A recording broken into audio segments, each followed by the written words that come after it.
कि कभी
क्या बनी इसका खुलासा नहीं किया।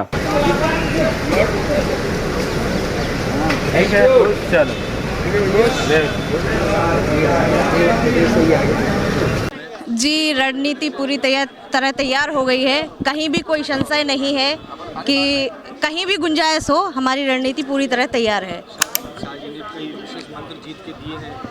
जी विशेष मंत्र बिल्कुल दिए हैं। हमारे पार्टी के वरिष्ठ जो लोग होते हैं उन्हीं के अनुसार हम लोग चलते हैं और हमारी भारतीय जनता पार्टी का प्रत्येक कार्यकर्ता एक अपनी ही रणनीति से चुनाव लड़ते हैं।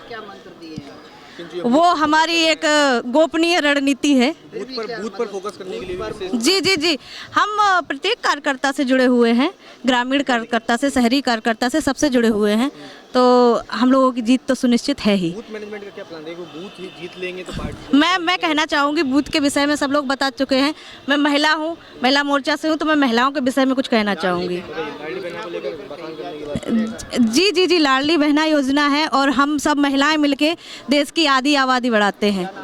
जी मैं गुड्डी रानी पटेल हूँ और झांसी से आई हूँ, उत्तर प्रदेश से प्रवासी हूँ, दतिया विधानसभा की, जहाँ से माननीय गृह मंत्री नरोत्तम मिश्रा जी चुनाव लड़ रहे हैं। वहाँ पर जी नहीं कोई संख्या 100% जीतेंगे, क्योंकि उनका एक रहा है, माननीय मंत्री जी का भी एक रहा है कि कभी कहीं ना खाली जाए करे अगर कोई वादा, मेरे दतिया की शान है नरोत्तम दादा। तो इस तरीके से मैं कहूँगी कि वही जीतेंगे। देखिए जीत का मंत्र अमित शाह जी ने भी दिया है और भारतीय जनता पार्टी हर जगह जीतेगी, क्योंकि भारतीय जनता पार्टी ने काम इतना किया है कि पूरे मतलब देश की पब्लिक खुश है। मध्य प्रदेश की लाडली योजना हुई या शिवराज सिंह मामा जी हैं, सबका साथ सबका विकास लेकर चल रहे हैं। तो हमारी जीत बिल्कुल निश्चित है, इसमें कोई दो राह नहीं है।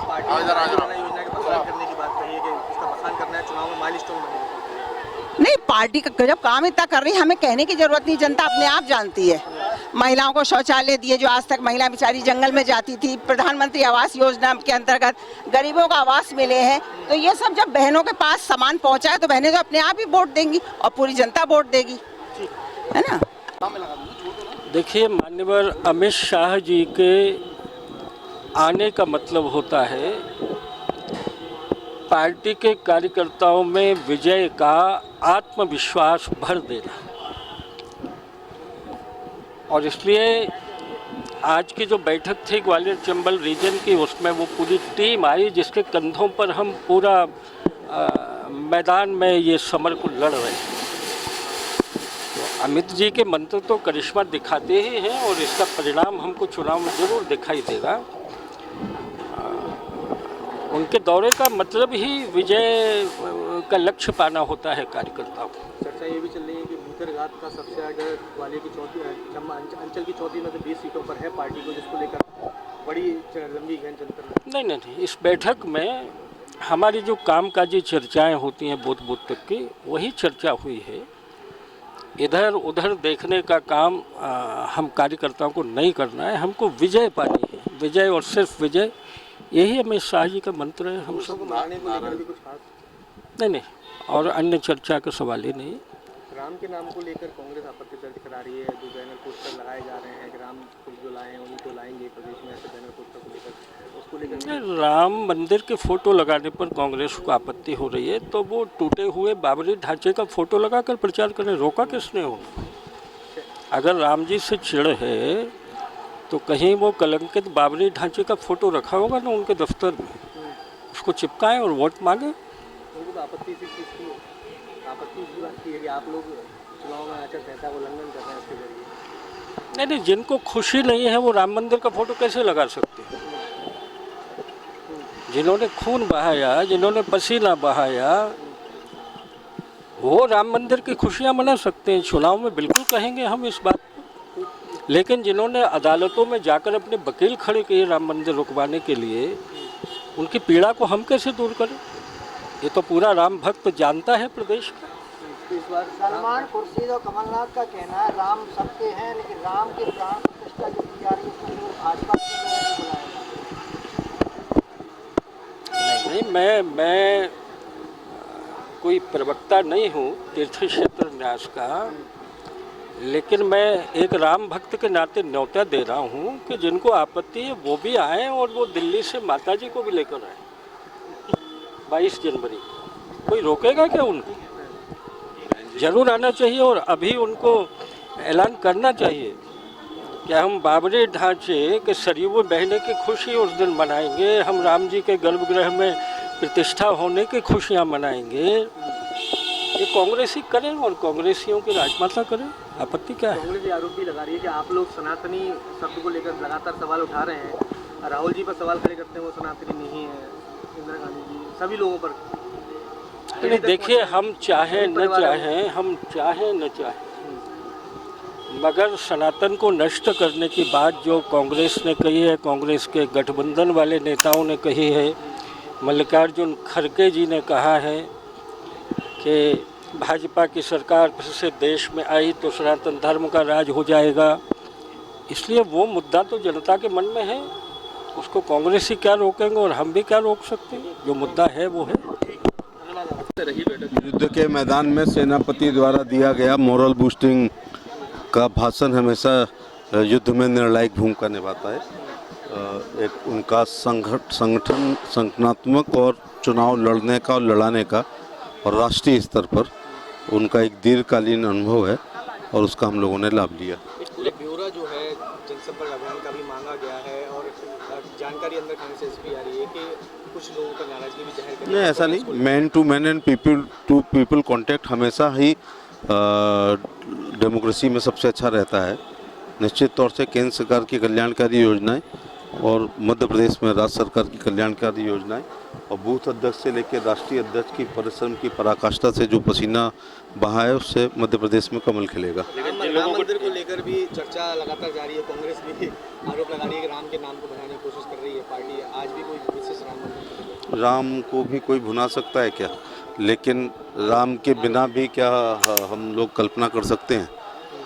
हमारे मर्यादा पुरुषोत्तम हैं, भगवान हैं।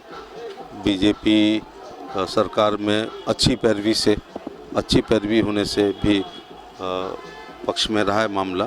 तो हम तो सुबह उठ के ही गुड मॉर्निंग वाले लोग नहीं हैं, राम राम साहब ही कहते हैं। बूथ मैनेजमेंट को लेकर लगातार बूथ का फोकस हमेशा बूथ जीता तो देश जीता। मेरा बूथ सबसे मजबूत। ये भी कहा गया है कि एक कार्यकर्ता 10-10 लोगों को लाकर वोटिंग कराए, सबसे पहले वोट उसके बाद कोई जलपान, सबसे पहले मतदान। बहुत पुरानी बात है। पहले वोट फिर रोट तो हमेशा कहा गया है। अंचल की 34 में से कितनी सीट का क्योंकि चर्चा रही है लंबी। चुनाव से पूर्व घोषित करना भी लोकतंत्र का अपमान है कि मैं कहूँ 34 की 34 जीत रहे हैं। मेरे अपने बहुत विचार होते हैं, मैं सिद्धांत की राजनीति करता हूँ, लेकिन इसमें कोई दो राय नहीं है कि भारतीय जनता पार्टी मध्य प्रदेश में पुनः सरकार बना रही है मोदी जी के लोक कल्याणकारी योजनाओं को लेकर। और मैं जब यूपी से आता हूँ एक अंतर महसूस करता हूँ कि चंबल के बाएं किनारे पर हम हैं, इटावा लोकसभा, और दाहिने किनारे पर यह है हम किसान सम्मान निधि 6,000 पा रहे हैं, यहाँ 12,000 पा रहे हैं। तो लोग इससे ऑब्लाइज महसूस करते हैं। लोग संपर्क करने के दौरान लोग कहते हैं कि हमें कालिदास ना समझें कि हम 20,000 का शौचालय हमें मिला, हमें आवास मिला, हमें उज्ज्वला में सिलेंडर मिला, किसान सम्मान निधि के 12,000 मिल रहे हैं, आयुष्मान कार्ड में 5 लाख प्रति व्यक्ति प्रति साल हमारा इलाज हो रहा है, लाडली योजना से तो अश्क कर रहे हैं लोग बात। तो हम कालिदास नहीं है कि कोई गोद का बच्चा फेंक दें और पेट के बच्चे की उम्मीद करें। सीटों पर भीतर घाट की स्थिति लग रही है, क्योंकि चाहे रसाल सिंह की लाल की बात करी जाए, चाहे बिल्डर मुन्ना पिंड में संजीव लड़ रहे हैं। राजनीति के इलेक्टोरल पॉलिटिक्स में ये घटनाएं कोई पहली और आखिरी घटना ही नहीं है। ठीक। देखिए, अमित शाह जी का हम सभी कार्यकर्ताओं को मार्गदर्शन मिला है और निश्चित ही आप सभी जानते हैं कि 18 से अभी में बहुत अंतर आया है। इस मध्य प्रदेश में अनेक बड़े जनप्रतिनिधि भारतीय जनता पार्टी में जुड़े हैं और निश्चित ही इससे भारतीय जनता पार्टी को और मजबूती मिली है और इस बार कम से कम हम 150 सीट से ऊपर लेने वाले हैं और पूर्ण बहुमत की सरकार बनने जा रही है। जनसंपर्क अभियान का ब्यौरा मांगा है। देखिए, अनेक प्रकार के कार्य उन्होंने बताए थे। सभी हमारे जिलाध्यक्षों ने उनके जिलों में क्या कार्य हुए हैं उनके बारे में विस्तार से चर्चा हुई है और उन्होंने सभी को बहुत सराहना की, सभी जिलाध्यक्षों की, सभी कार्यकर्ताओं की, जिस तरह से हम लोगों ने काम किया है। निश्चित ही जिस तरह का रिजल्ट गुजरात में आया था, हमारा प्रयास होगा कि हम मध्य प्रदेश में भी गुजरात से भी अच्छा रिजल्ट देंगे। देखिए, वो जो भी चुनावी जो चीज़ें रहती हैं, जो मार्गदर्शन हमें मिलना चाहिए, वो मार्गदर्शन हम लोगों को मिला है और इससे हम लोगों में और ऊर्जा भरी है और निश्चित ही हम पूर्ण बहुमत की सरकार बनाने जा रहे हैं। देखिए, रूठने वालों की कोई बात ही नहीं है, कोई नहीं रूठा है। भारतीय जनता पार्टी एक सुर में चल रही है, सब लोग एक साथ मिलजुल कर काम कर रहे हैं और इसलिए हम कह रहे हैं कि हम लोग यहाँ रिकॉर्ड बनाएंगे और भारतीय जनता पार्टी 150 से ऊपर जाने वाली है। ये भी है कि जो लोग पार्टी से बगावत करके मैदान में उतर चुके उनके खिलाफ देखिए, कहीं कोई ऐसी बात ही नहीं है। आप लोग अपनी मनगढ़ंत कहानियां बना लेते हैं, ऐसा कुछ भी नहीं है। कहीं कोई नाराज नहीं है। भारतीय जनता पार्टी के सभी कार्यकर्ता मिलजुल कर काम कर रहे हैं और निश्चित ही हम इस ग्वालियर चंबल में ज़्यादा से ज़्यादा सीटें जीतेंगे और मध्य प्रदेश में हम 150 के ऊपर जाने वाले हैं। डर है 20 सीटों पर कहीं कोई भीतरघात नहीं है, सब एकजुट होकर चुनाव लड़ रहे हैं। भारतीय जनता पार्टी का एक एक कार्यकर्ता पूरी निष्ठा और ईमानदारी से काम कर रहा है और हमें इस बार कोई भी सरकार बनाने से नहीं रोक सकता। पार्टी जाने के लिए बात हुई। क्या किस तरह से आगे बढ़ना है, क्या करना है, क्या टिप्स दी गई है, कौन सी? हर कार्यकर्ता को 10 वोट अपने खुद डलवाने हैं, ये टिप दी है। कैसे डाल पाएंगे? सवेरे जाके सवेरे अपना वोट डालेंगे, अपने घर वालों डलवाएंगे। पहले मतदान और फिर जलपान, ये सूत्र दिया है। कैसे मनाएंगे? जो रूठ गए, जो कोई रूठा नहीं है।